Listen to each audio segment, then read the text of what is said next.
Para ulama ahli hikmah memberikan penjelasan ayat tilu hal anu bisa ngalengitkeun kana kecemasan sareng kegundahan. Di antawisna nu kahiji nyaeta dzikrullahi ta'ala, zikir ka Allah, eling ka Allah. Nah zikir eta saur Abah Haji Ruhyat di mana Cireog.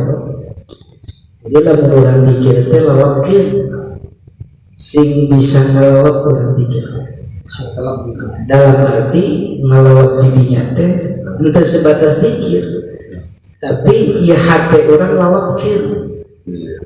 Kumaha cara ngalawakkeunna? Ketika urang zikir, maka hati ku urang bawa karena kekuasaan Allah, kamahagagahan Allah, bahwa Allah tenu maha rahman, maha rahim, maha bagir, maha ni'am, maha memberikan pertolongan. Jadi ketika dikete hati teh bawa hancurkeun teh karena kemaha besaran Allah gitu.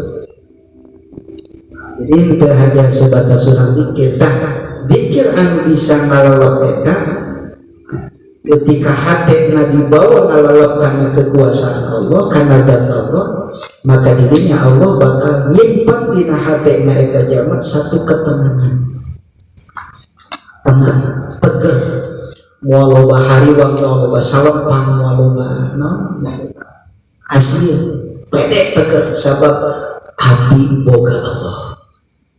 Allah anu maha gagah, Allah nu maha kawasa, Allah nu maha mere pertolongan, Allah nu maha mereskeun kana sadaya urusan. Semua dari itu.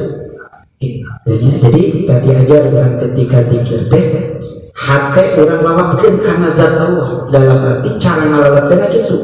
Bahwa hati orang sitah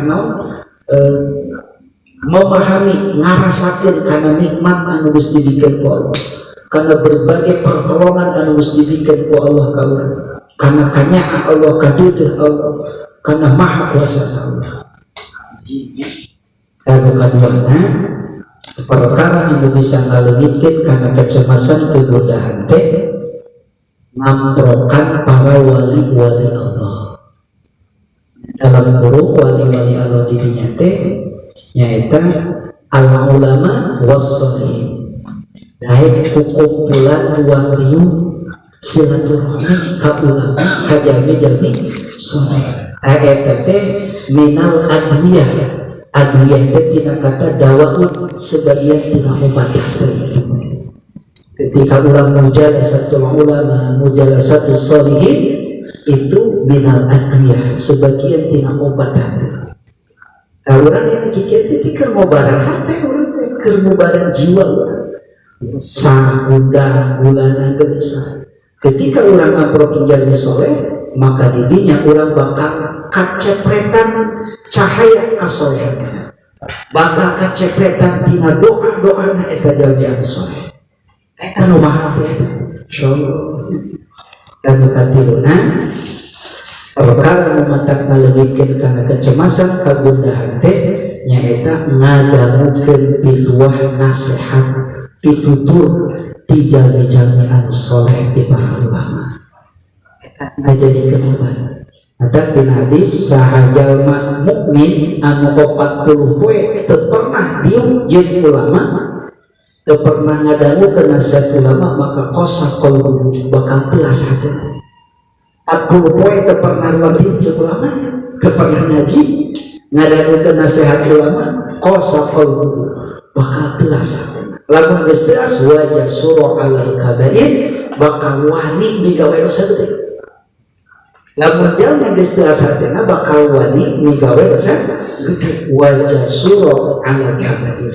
Ya Allah. Mudah-mudahan urang alhamdulillah nya bersyukur ka Allah. Di dieu malam Rebo, di MK malam Salasa, di Tawakal malam Jumat. Alhamdulillah. Mudah-mudahan ieu riungan urang teh sinajan syifa, obat kana jiwa urang, obat kana hati urang. Anu mana hati urang kadang-kadang loba keneh cemasna, loba keneh gugahna, loba keneh gelisahna daripada tempatna. Mudah-mudahan bisa kaimbangi kurang kudai waktu kurang seperti ini. Mudah-mudahan sadayana salamina aya dina pamlipunan taufik sareng hidayah Allah Subhanahu wa taala, sing sarehat, sing gelebar milik rezeki, sing lancar dina sadaya urusanana.